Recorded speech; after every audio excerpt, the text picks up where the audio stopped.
오늘의 10분 말씀 잠언 9장입니다. 10절 한 절 읽도록 하겠습니다. 여호와를 경외하는 것이 지혜의 근본이요 거룩하신 자를 아는 것이 명철이니라. 오늘은 잠언의 첫 번째 섹션의 마지막 장입니다.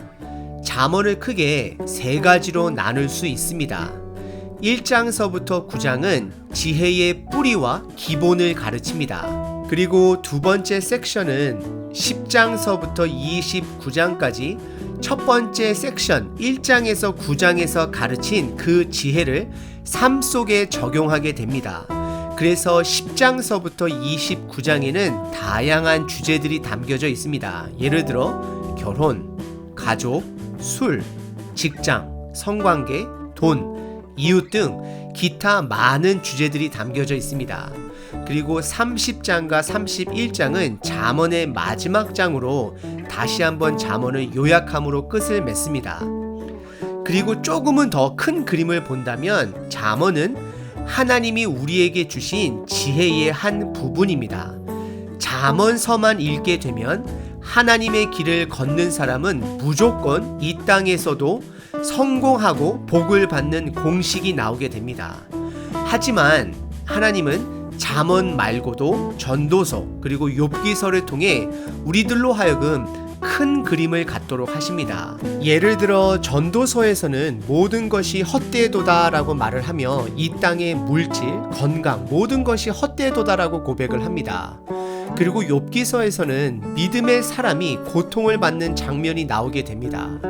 인생은 10대 때 알 수 있는 것이 아닙니다. 그렇다라고 3, 40대 사람들이 알 수 있는 것도 아닙니다. 또 그렇다라고 80세, 90세 분들의 인생이 온전히 삶을 알 수 있는 것도 아닙니다. 예수님으로 시작된 하나님의 나라가 완성될 때 우리는 비로소 인생을 온전하게 볼 수 있고 이해하게 될 것입니다. 지금 우리는 나이에 상관없이 이 땅에 잠시 머물고 가는 여행객으로 평생 동안 삶이라는 것이 무엇인지를 배우게 되는 것입니다. 근데 그 배움의 자세 중에 가장 중요한 것을 오늘 9장에서 다루고 있습니다. 그래서 잠언서는 민수기나 신명기처럼 율법서가 아닙니다.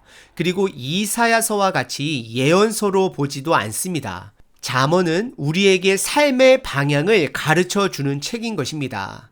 그리고 때로는 그 길로 가더라도 이 땅에서 성공을 얻지 못할 수 있습니다. 결국 잠언은 이 땅에 성공을 얻기 위해 하나님께서 주신 책이 아닙니다. 잠언서를 한 문장으로 요약하라면 다음과 같이 할 수 있을 것 같습니다. 하나님을 경외함으로 창조 전부터 계신 그 지혜의 말씀을 내 삶 속에서 적용하는 지혜서입니다. 오늘 9장은 그동안 1장서부터 9장의 내용을 총 정리하는 장입니다. 요약해주는 장입니다. 1장서부터 9장 사이에는 한 남성의 가르침과 한 여성의 가르침이 있었습니다. 남성은 아버지로 표현이 되며 총 10개의 가르침이 있습니다.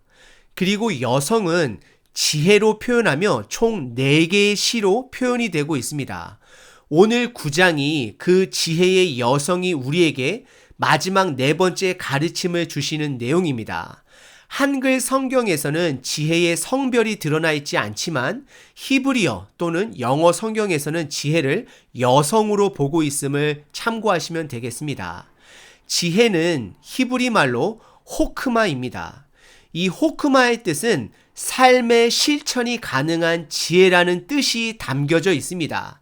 즉 말씀을 듣고 삶 속에서 순종했을 때, 적용했을 때 그것이 내 것이 되어지는 것이라 말을 하고 있습니다. 오늘 9장은 크게 3가지로 나눌 수 있습니다. 그리고 오늘 본문 9장은 샌드위치 구조를 가지고 있습니다. 첫 번째 부분과 마지막 부분이 초청 부분인데요. 첫 번째 부분은 지혜의 여인의 초청이고 마지막 3번째 부분은 어리석은 여인의 초청인 것입니다. 그럼 그 가운데 들어가는 2번째 부분은 그 선택은 우리에게 달려있다 강조하며 지혜로운 여인을 선택하는 사람들의 특징에 대해 설명하고 있습니다.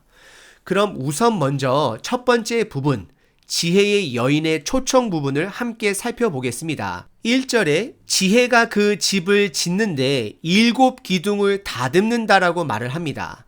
집은 안식처입니다. 쉴 수 있는 공간입니다. 그리고 7 기둥은 튼튼한 집을 상징하고 있습니다. 그래서 온전한 안식처가 바로 지혜다라고 말하고 있습니다. 그리고 2절은 그 집안에서 풍성한 음식이 있음을 말하고 있습니다. 고기가 있고 포도주가 있다라고 성경은 말합니다. 이것은 지혜가 힘과 즐거움을 제공한다라는 것입니다. 그리고 3절서부터 6절은 어리석은 길로 가는 자, 지혜가 없는 자들에게 초청을 하는 내용입니다. 그 초청의 표현은 4절에 돌이키라 라고 말하고 있습니다. 그리고 6절에서는 어리석음을 버리라 라고 말을 합니다. 돌이키고 버리라고 말하는 것은 우리의 결단을 촉구하는 것입니다. 과감하게 죄악된 습관과 행동을 버리고 죄악으로 가는 길에서 돌아서야 함을, 결단해야 함을 촉구하고 있는 것입니다. 여기서 그러면 우리가 어떻게 내가 지혜의 길을 가고 있는지 아니면 어리석은 길로 가고 있는지를 알 수 있을까요? 그것의 기준은 성경 말씀이라는 것입니다.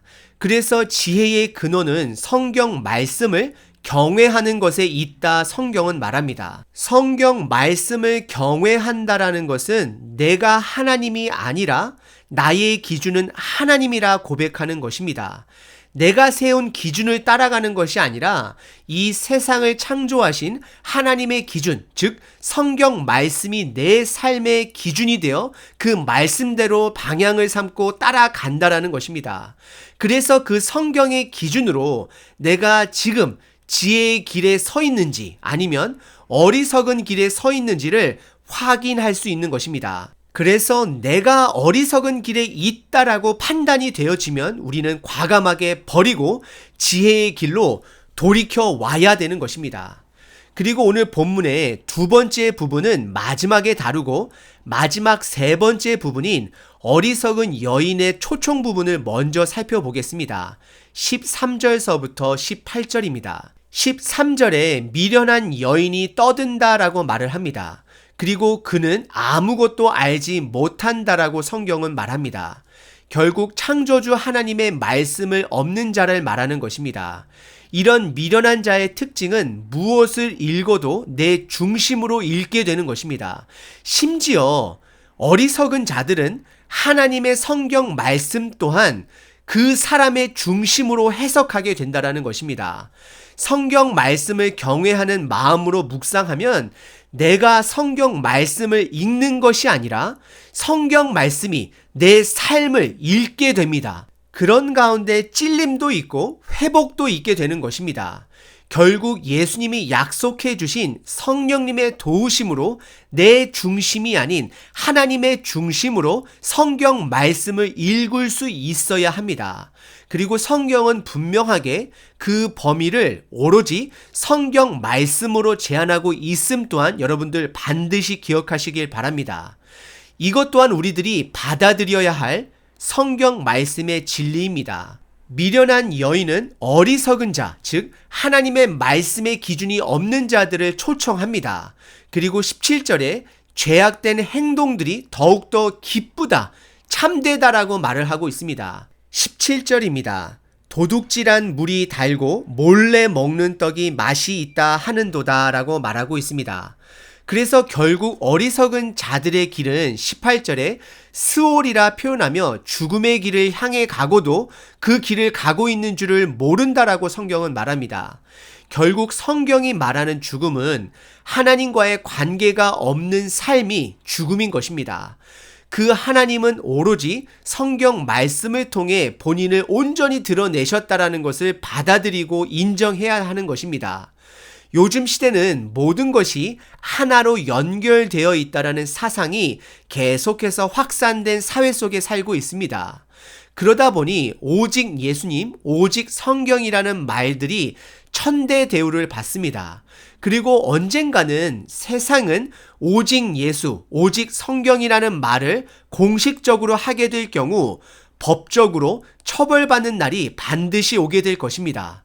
그래서 우리의 믿음은 더욱더 말씀 위에 지금서부터 세워져야 하고 다음 세대들에게 그 말씀 위에 그들의 삶을 세울 수 있도록 해야 되는 것입니다. 그리고 믿는 자들은 이런 죄로 물든 세상을 향해 과격하게 폭력적으로 싸우는 자들이 아니라 예수님의 사랑으로 품는 자가 되어야 합니다.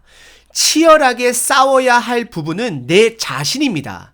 그리고 말씀의 기준이 없는 자들은 우리들이 예수님처럼 그들을 향해 긍휼하게 여겨야 하는 것입니다. 그리고 오늘 본문의 두 번째 부분은 지혜로운 자의 특징을 말하고 있습니다. 7절서부터 12절입니다. 지혜로운 자의 특징은 듣는 태도를 가지고 있다 말하고 있습니다. 그래서 거만한 자를 대조적인 모습으로 비교하고 있습니다. 7절과 8절에 거만한 자와 지혜로운 자를 비교합니다. 거만한 자를 표현할 때는 악인이라고 또한 표현하기도 합니다. 7절입니다. 거만한 자를 징계하는 자는 도리어 능욕을 받고 악인을 책망하는 자는 도리어 흠이 잡히느니라 라고 말하고 있습니다. 거만한 자나 악인이나 징계와 책망을 듣지 않는다라고 말을 하고 있는 것입니다. 하지만 반대로 8절과 9절을 보시면 지혜 있는 자를 의인으로 연결시키고 있습니다. 그리고 지혜 있는 자는 책망을 받게 되고 그 책망을 감사하게 생각한다 표현합니다. 8절 중간 부분입니다. 지혜 있는 자를 책망하라. 그가 너를 사랑하리라. 즉 지혜 있는 자는 책망을 들을 수 있는 사람이라 말하고 있는 것입니다. 그리고 9절에 지혜 있는 자, 즉 듣는 자에게 더욱더 교훈과 가르침을 더하면 그들은 더욱더 지혜로울 것이고 학식이 더해질 것이다 라고 성경은 말합니다. 그리고 10절에 지혜의 뿌리에 대해 다시 한번 강조하고 있습니다. 10절입니다. 여호와를 경외하는 것이 지혜의 근본이요 거룩하신 자를 아는 것이 명철이니라 라고 말하고 있습니다. 그리고 11절과 12절은 지혜로운 자와 거만한 자를 다시 한번 비교하며 지혜로운 자는 생명이 더할 것이고 거만한 자는 홀로 해를 당할 것이다 라고 말을 합니다. 잠언 9장은 지혜로운 자는 듣는 자다라고 말을 하고 있습니다. 이것은 지혜로운 자는 다른 사람들의 말을 듣는 마음의 여유, 성품이 있다라는 것을 말하고 있습니다. 그래서 요한 1서 4장 20절에 자기 형제를 사랑하지 않는 자는 보지 못하는 하나님을 사랑할 수 없다라고 말을 합니다. 이것은 평상시 내가 다른 사람들의 말을 귀담아 듣지 않고 나의 고집을 피우는 사람들은 성경 말씀도 듣지 않을 것이다 라고 말하는 것과 동일한 것입니다. 오늘 본문의 두 번째 부분은 지혜로운 자는 듣는 귀를 가진 사람이다 라고 말을 하고 있습니다. 잠언 9장은 잠언의 첫 번째 섹션 1장서부터 9장을 요약해 주고 있습니다. 지혜의 여인의 초청과 어리석은 여인의 초청 사이에서 우리는 지혜의 여인의 초청에 반응해야 합니다. 하지만 그 반응할 때는 우리의 두 가지 자세를 요구합니다. 첫 번째는 듣는 자세가 있어야 합니다. 그리고 두 번째는 진리를 구별할 수 있는 자세입니다. 요즘같이 수많은 정보들이 넘치는 세상에서 무엇을 들어야 할지 그리고 무엇이 내가 붙들어야 할 진리인지를 아는 것은 쉽지는 않습니다. 하지만 분명한 것은 내가 들은 것을 성경 말씀으로 확인 작업을 해야 한다는 것입니다. 성경 말씀이 진리이기 때문입니다. 진리는 변하지 않습니다. 진리는 기준이 되는 것입니다. 내가 가족으로부터 들은 것, 친구로부터 들은 것, 미디어 상에서 들은 것, 때로는 목회자로부터 들은 것, 이 모든 것을 성경 말씀으로 확인 작업을 해야 하는 것입니다. 오늘 하루 듣는 귀가 열린 하루, 그리고 성경으로 확인할 수 있는 하루가 되시길 바랍니다.